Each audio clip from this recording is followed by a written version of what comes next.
명문가의 둘째 도련님은 22해를 집안의 수치로 살아왔습니다. 말을 더듬고 사람들 앞에만 서면 벌벌 떨었죠. 아버지는 그를 볼 때마다 한숨을 쉬었고 형은 안타까워했으며 동네 사람들은 수군거렸습니다.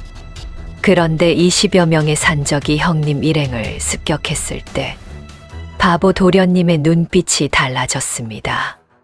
과연 둘째 도련님은 어떤 비밀을 숨기고 있었을까요? 야담야담에 오신 여러분 환영합니다.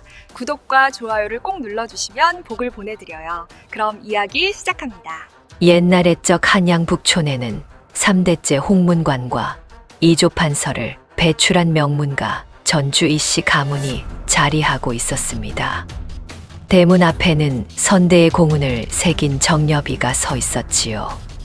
그러나 이 집안에는 누구에게도 말하고 싶지 않은 수치가 하나 있었으니 바로 둘째 아들 이강서였습니다.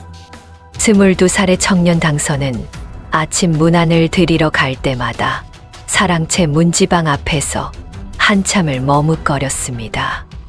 손은 떨렸고 입술은 바짝 말라 있었지요. 문을 여는 순간부터 이미 말이 꼬이기 시작했습니다. 아, 아버님. 소자가.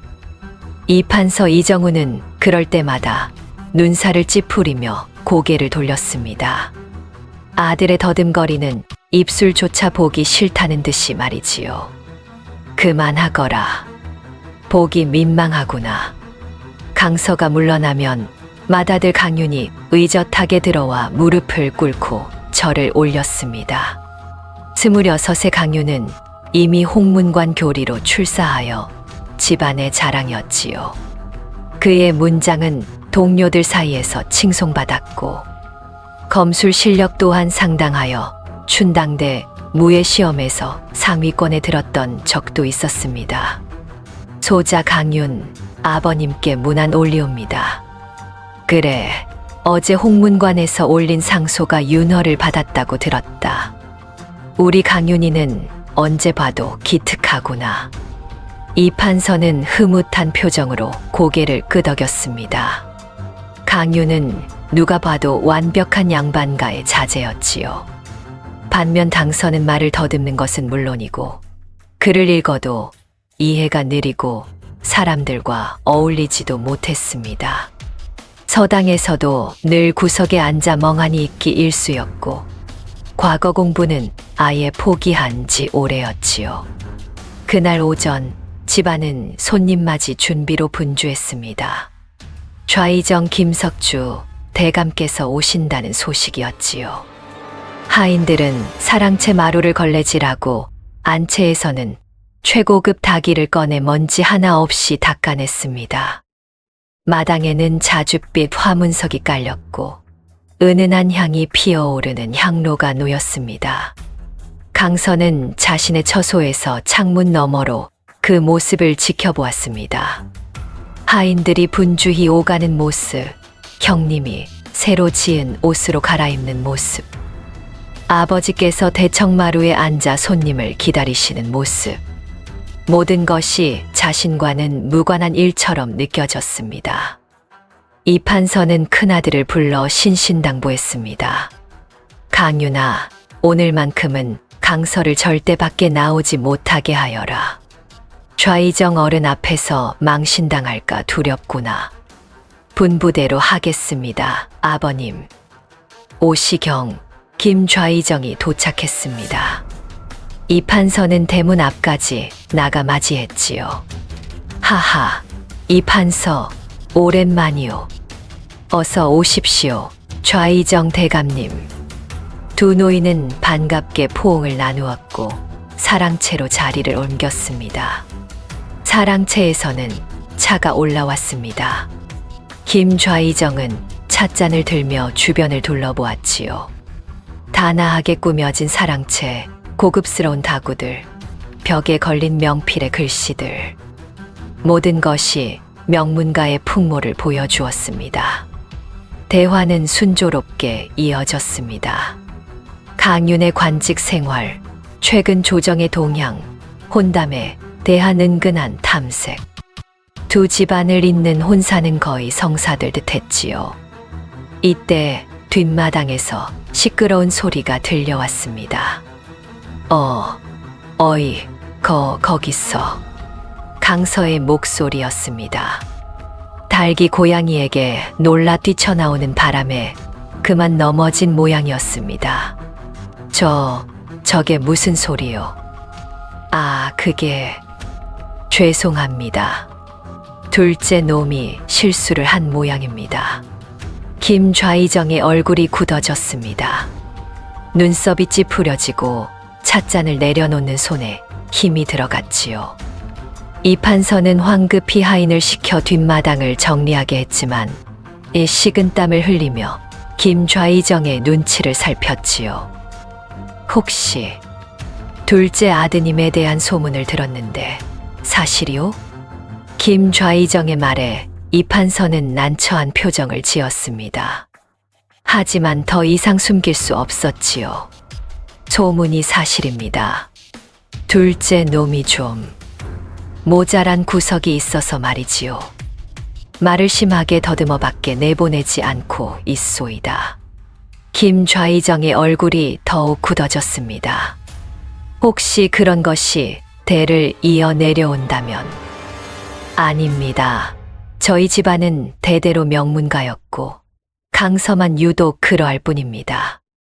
강윤희를 보시면 아시겠지만 하지만 김좌이정은 이미 마음을 정한 듯 했습니다. 글쎄요. 좀 더 생각해 봐야겠소. 김좌이정이 떠난 후 이판서는 크게 화를 냈습니다. 강서, 당장 나오너라. 강서가 떨리는 걸음으로 나왔습니다. 죄송합니다, 아버님. 내 이놈, 내가 집안을 얼마나 망신시키는지 아느냐. 김좌이정께서 혼담을 거절하시려는 눈치셨다. 용서해 주십시오. 아버님, 강서가 일부러 그런 것은 아닐 것입니다. 강윤이 동생을 감싸며 나섰습니다. 내가 착해서 동생을 감싸는구나. 하지만 저놈은 정말... 에잇! 이판서는 더 이상 말하지 않고 안으로 들어갔습니다. 그날 밤 강서는 잠을 이루지 못했습니다. 자신 때문에 형의 혼담이 트어질까봐 걱정이었습니다. 창밖으로 달빛이 쏟아져 들어왔습니다. 나만 없으면 모두가 행복할 텐데. 그는 조용히 일어나 뒷마당으로 나갔습니다. 아무도 없는 마당, 달빛만이 그를 비추고 있었지요. 강서는 천천히 움직이기 시작했습니다. 달빛 아래 그의 몸놀림은 물 흐르듯 자연스러웠지요. 손은 검을 쥐고 있지 않았지만 허공을 가르는 그 동작은 한치의 흔들림도 없었습니다. 발을 옮길 때마다 마른 낙엽이 바스락거렸지만 그의 몸은 마치 공중에 떠 있는 듯 가벼웠지요. 후, 강서는 깊게 숨을 내쉬었습니다. 이것이 그가 유일하게 마음의 평화를 찾는 시간이었습니다. 닷새 후 이판서의 사랑채에는 벗들이 모여들었습니다. 가을 저녁 국화주를 나누며 시국을 걱정하는 자리였지요. 그들의 화제는 자연스레 요즘 북쪽 산중에서 기승을 부리는 산적대로 옮겨갔습니다. 이판서, 요즘 북쪽 산중에 산적들이 들끓는다는 소문 들었소. 그렇다고 하더이다. 도성 가까이까지 내려온다니 걱정이 아닐 수 없소. 도성에서 불과 10리 거리까지 내려와 민가를 습격한다는 소문이었습니다. 병조에서는 이미 관군을 보내기로 결정했지만 산적 두목의 무술 실력이 보통이 아니라는 첩보가 들어왔지요. 강서는 멀찌감치 떨어져 이 대화를 들으며 걱정스러운 표정을 지었습니다. 다음 날 강유는 친구들과 함께 북촌 밖으로 시외를 나가기로 했습니다. 맑은 가을 하늘, 단풍이 붉게 물든 북악산 자락이 시외 장소로 안성맞춤이었지요. 몇몇 양반과 자제들이 모여 시를 짓고 풍류를 즐기려는 것이었습니다. 강서는 형이 출발하는 모습을 대문 뒤에서 지켜보았지요. 형님, 조심하세요. 괜찮다, 강서야. 걱정 마라. 강유는 말에 올라타기 전 동생의 머리를 쓰다듬어 주었습니다. 해가 서산에 기울 무렵 갑자기 동네가 술렁이기 시작했습니다. 숨을 헐떡이며 달려온 행인이 큰 소리로 외쳤지요. 큰일 났습니다. 산적들이 북악산 아래쪽까지 내려왔다고 합니다. 뭐라고? 이판서의 얼굴이 하얗게 질렸습니다. 그곳은 강윤이 친구들과 시외를 나간 곳이었지요. 그는 즉시 하인들을 시켜 관군을 부르게 했지요.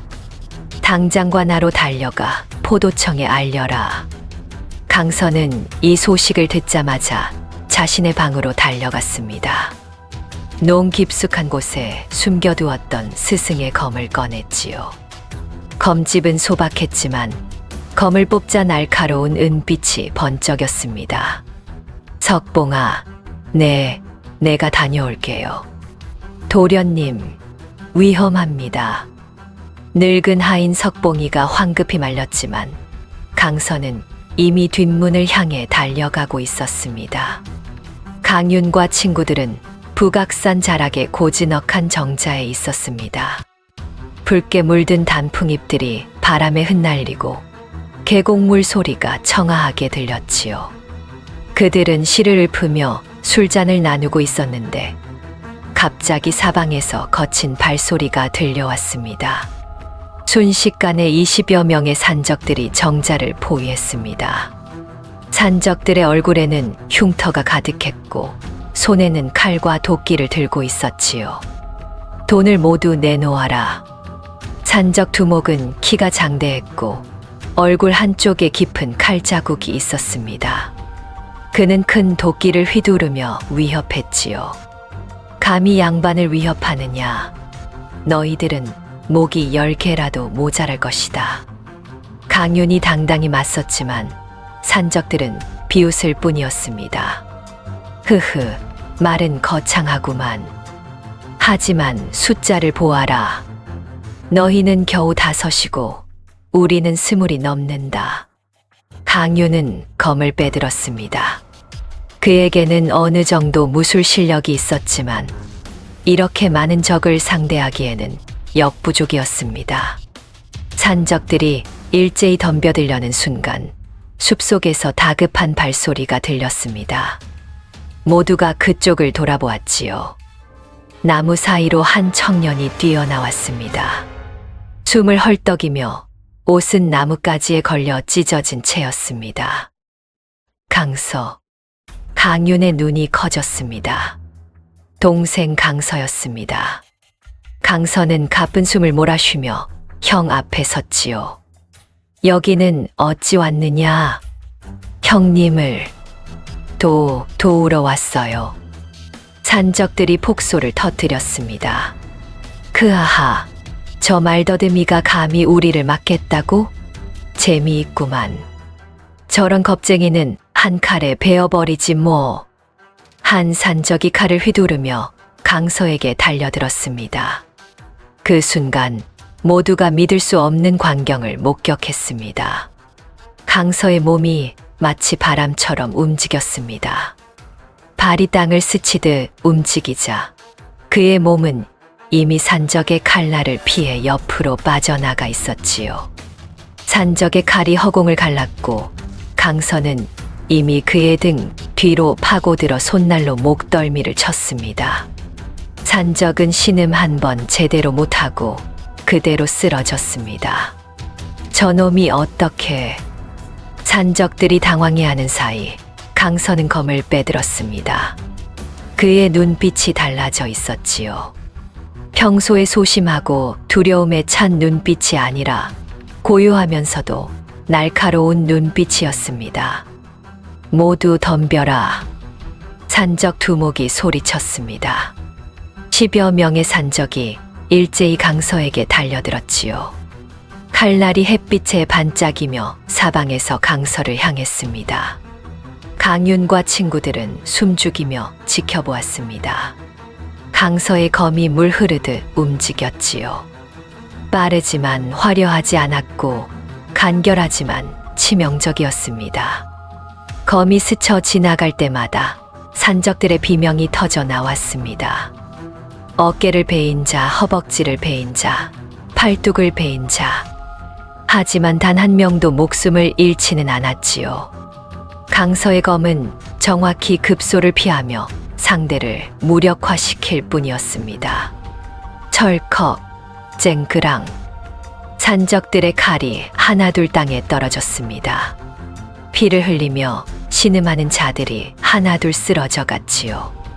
강서의 이마에는 땀이 맺혔지만 그의 손은 여전히 흔들림이 없었습니다. 이럴 수가. 산적 두목이 직접 나섰습니다. 그는 큰 도끼를 양손으로 들어 올렸지요. 도끼날이 햇빛을 받아 번쩍였고 두목의 근육이 불끈 솟아올랐습니다. 받아라. 도끼가 머리 위에서 내려 찍혔습니다. 공기를 가르는 소리가 날카로웠고 그 힘이라면 바위도 쪼갤 것 같았지요. 하지만 강서는 몸을 낮추며 피했습니다. 도끼는 땅바닥을 내리쳤고 흙이 사방으로 튀었습니다. 동시에 강서의 검이 번쩍였습니다. 두목의 허벅지에 검이 스쳤고 붉은 선이 그어졌지요. 깊지는 않았지만 정확히 힘줄을 건드린 것이었습니다. 흑! 두목이 비틀거렸습니다. 강서는 그 틈을 놓치지 않고 검을 빙글 돌려 두목의 손등을 베었습니다. 도끼가 손에서 떨어져 땅에 굴러갔지요. 두목이 주먹을 날렸지만 강서는 그의 팔을 잡아 가볍게 꺾었습니다. 두목은 무릎을 꿇을 수밖에 없었습니다. 강서는 검을 두목의 목에 가져다 댔지만 그의 눈빛은 여전히 고요했지요. 움직이지 마. 강서가 더듬으며 말했지만 검을 쥔 손은 전혀 흔들리지 않았습니다. 두목이 신음했지만 감히 저항하지 못했지요. 바로 그때 갑옷 소리와 함께 관군들이 도착했습니다. 이판서 댁에서 급히 보낸 전령을 받고 달려온 것이었지요. 포도대장을 앞세운 10여 명의 군졸들이 정자 앞에 섰습니다. 이게 어찌 된 일이오? 포도대장이 물었습니다. 강윤이 나서서 설명했습니다. 산적들이 습격했고 동생 강서가 모두 제압했다고 말했지요. 포도대장은 믿기지 않는다는 표정으로 강서를 바라보았습니다. 저 도령 혼자 20여 명의 산적을 제압했다니. 하지만 눈앞의 광경이 증거였습니다. 포도대장은 고개를 끄덕이며 군졸들에게 명령했지요. 산적들을 모두 결박하여라. 예. 군졸들이 쓰러진 산적들을 하나씩 묶어 세웠습니다. 두목도 결박당해 끌려갔지요.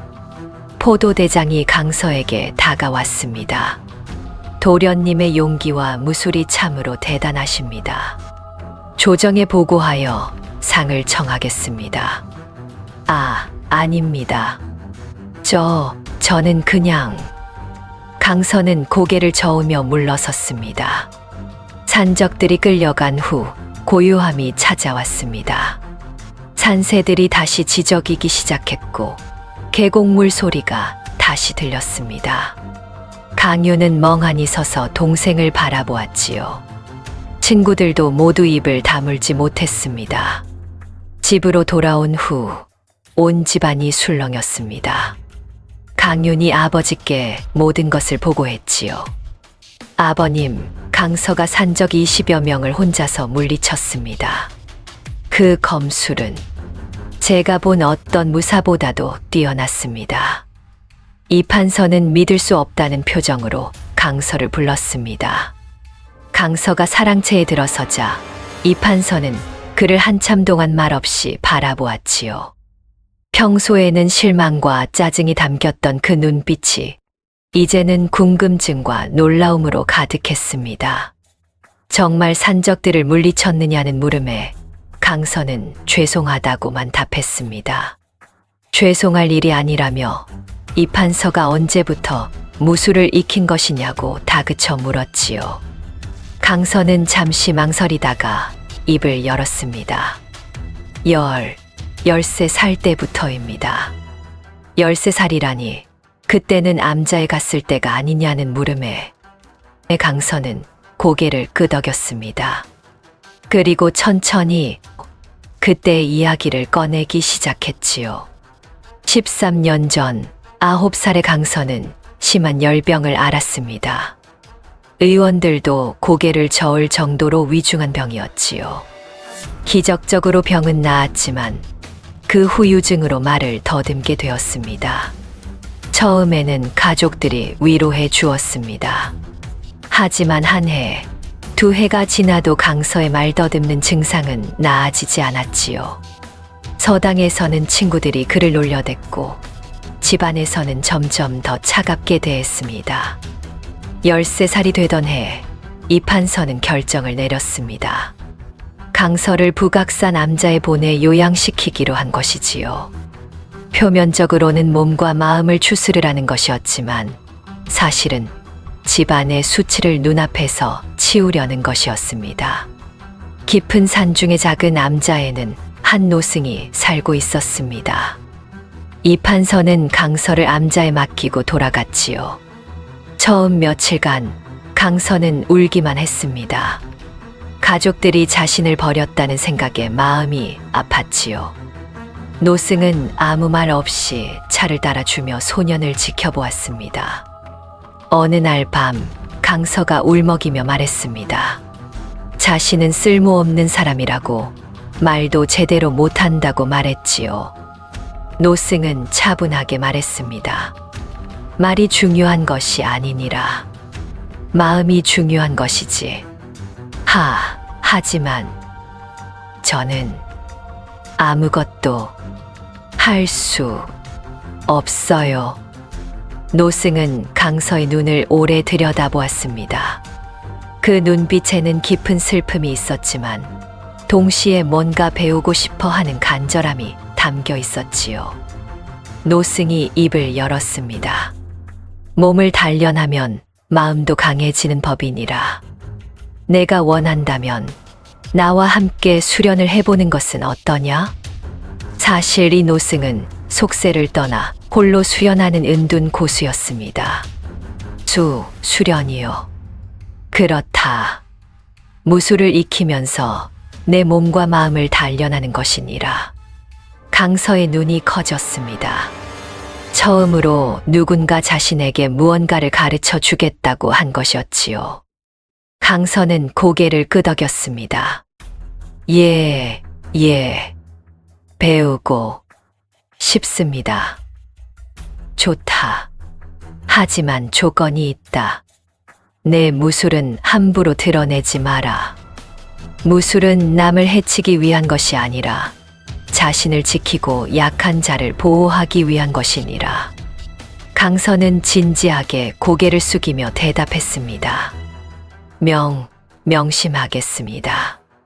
그렇게 강서는 암자에서 노승과 함께 생활하며 무술을 익히기 시작했습니다.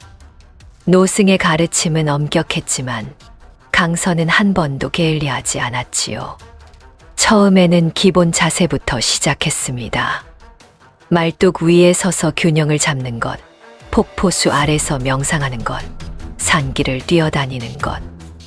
모두 검술을 익히기 위한 기초였지요. 1년이 지나자 노승은 비로소 검을 쥐어주었습니다. 강서의 재능은 놀라웠습니다. 노승은 평생 무술을 수련했지만 이런 제자는 처음이었지요. 몸이 검을 기억하는 것 같았고 한 번 배운 초식은 절대 잊지 않았습니다. 노승은 강서에게 말했습니다. 내 안에는 큰 재능이 잠들어 있지만 그것을 함부로 쓰면 안 된다고 말이지요. 뛰어난 능력을 가진 자는 그만큼 책임도 무겁다고 가르쳤습니다. 5년 동안 강선은 노승에게서 모든 것을 배웠습니다. 검술뿐 아니라 권법, 신법, 내공까지 완전한 무인으로 거듭났지요. 암자에서의 생활은 고되었지만 강선은 처음으로 자신이 쓸모 있는 사람이 될 수 있다는 희망을 느꼈습니다. 18살이 되던 어느 날 노승이 말했습니다. 이제 내가 가르칠 것은 모두 가르쳤다. 하산할 시간이구나. 강선은 눈물을 글썽이며 물었습니다. 이제 집으로 돌아가야 하느냐고 말했지요. 노승은 고개를 끄덕이며 당부했습니다. 내 무술은 약한 자를 보호하기 위한 것이니라. 남을 이기거나 자랑하기 위함이 아님을 명심해라. 노승은 강서에게 자신의 검을 건넸습니다. 젊었을 때 쓰던 것인데 이제 강서의 것이라고 말했지요. 강서의 눈에 눈물이 고였습니다. 평생 잊지 않겠다고 감사하다고 말했지요. 강서는 산을 내려와 집으로 돌아왔습니다. 5년 만에 본 가족들은 강서가 조금 자란 것 외에는 달라진 게 없다고 생각했지요. 여전히 말을 더듬고 여전히 소심해 보였으니까요. 강서는 누구에게도 자신의 무술 실력을 드러내지 않았습니다. 하지만 밤이면 홀로 수련을 계속하며 스승의 가르침을 지켰지요. 그래서 지금까지 비밀로 했다고 강서는 조용히 말을 맺었습니다. 강서의 이야기가 끝나자 방 안은 고요했습니다. 이판서는 오랫동안 아무 말이 없었습니다. 그의 눈가가 붉어져 있었습니다. 강서야, 예, 아버님. 내가 너를 오해했구나. 용서해다오. 이판서가 강서를 끌어안았습니다. 강서는 처음으로 아버지의 따뜻한 품을 느꼈습니다. 아, 아버님. 내가 우리 집안의 진정한 자랑이로구나. 무술을 익혔을 뿐 아니라 그것을 남을 위해 썼으니. 강윤도 동생에게 다가와 어깨를 두드렸습니다. 강서야, 형이 미안하다. 나도 너를 무시했었지. 아, 아니에요. 형님. 다음 날 소문은 온 한양에 퍼졌습니다. 북촌 이판서 댁의 둘째 도련님이 산적무리를 혼자 물리쳤다는 이야기가 저자거리를 떠돌았지요. 처음에는 허황된 소문이라 여기던 사람들도 점점 더 많은 증인들의 이야기를 듣고 입을 다물지 못했습니다. 시장에서는 강서의 검술이 귀신 같았다는 이야기가 나돌았고 주막에서는 그가 상처 하나 입지 않았다는 점이 더욱 화제가 되었지요. 김좌이정도 이 소문을 들었습니다. 처음에는 믿지 않았지만 여러 사람의 증언을 듣고는 생각이 바뀌었지요. 특히 강서가 산적들을 물리친 후에도 자만하지 않고 여전히 겸손하게 지낸다는 이야기가 그의 마음을 움직였습니다. 김좌이정은 딸 윤희를 불러 물었습니다. 윤희야, 너는 이강서 도령에 대해 어떻게 생각하느냐? 윤희는 잠시 생각하다가 말했습니다. 아버님, 제 생각에는 이강서 도련님이야말로 진정한 군자인 것 같습니다.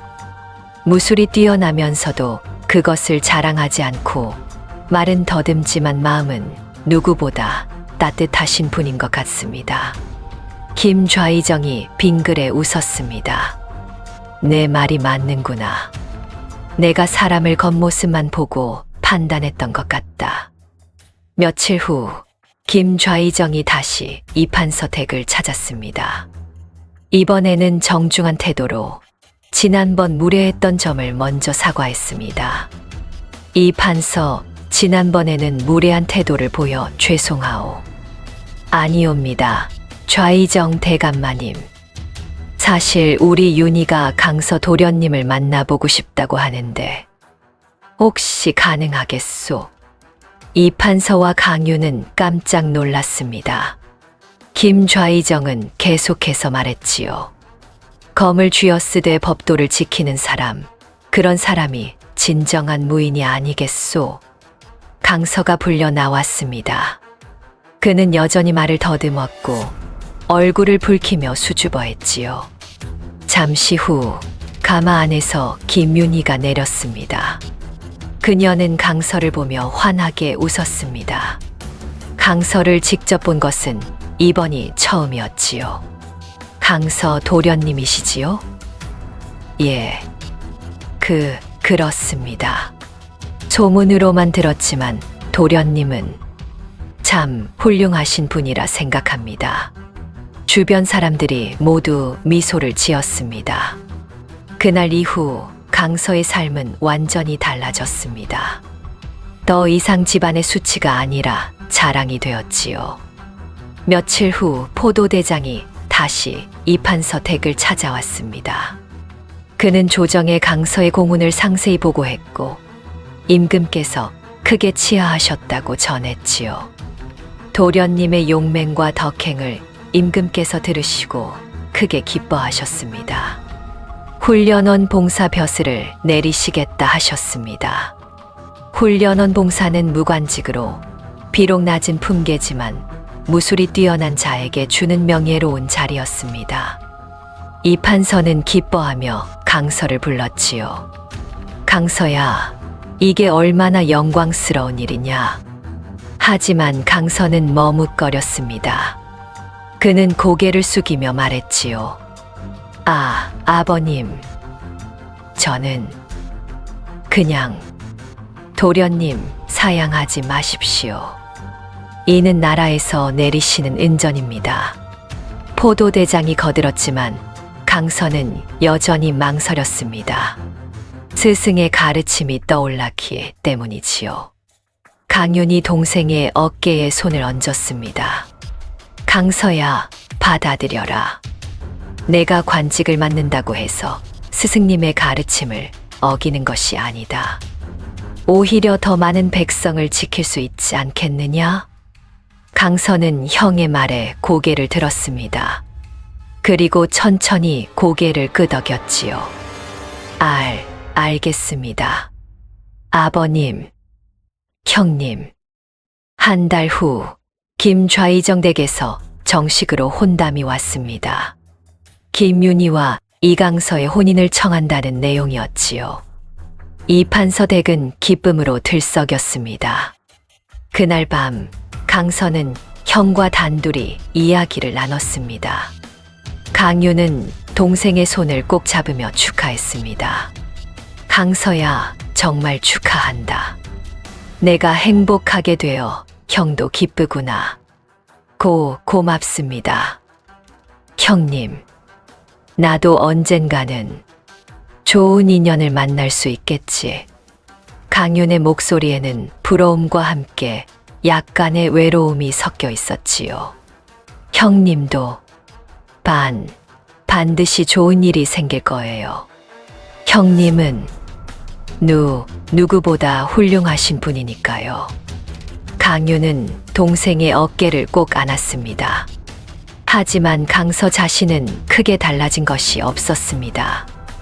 여전히 말을 더듬었고, 여전히 겸손했으며, 여전히 밤이면 홀로 수련을 계속했지요. 하지만 이제는 혼자가 아니었습니다. 석봉이가 조용히 지켜보고 있었고, 때로는 강윤도 함께 수련했습니다. 계절이 바뀌어 겨울이 왔습니다.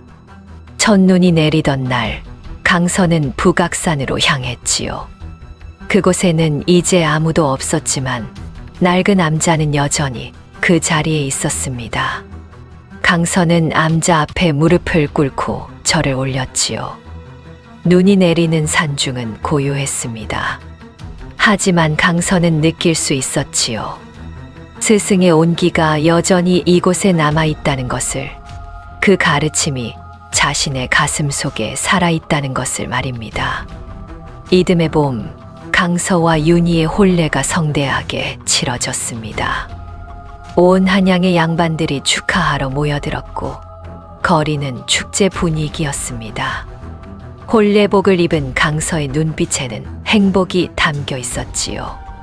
첫날 밤 윤희는 강서에게 앞으로 어떤 삶을 살고 싶냐고 물었습니다.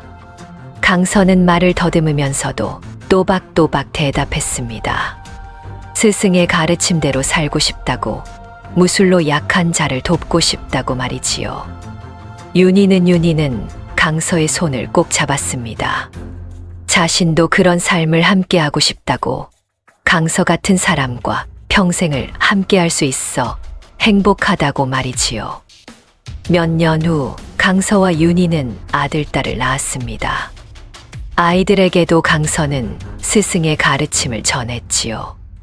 무술은 남을 해치는 것이 아니라 보호하는 것이라고, 겉모습보다 마음이 중요하다고 말입니다. 강서는 평생 말을 더듬었습니다. 하지만 그것은 더 이상 약점이 아니었지요.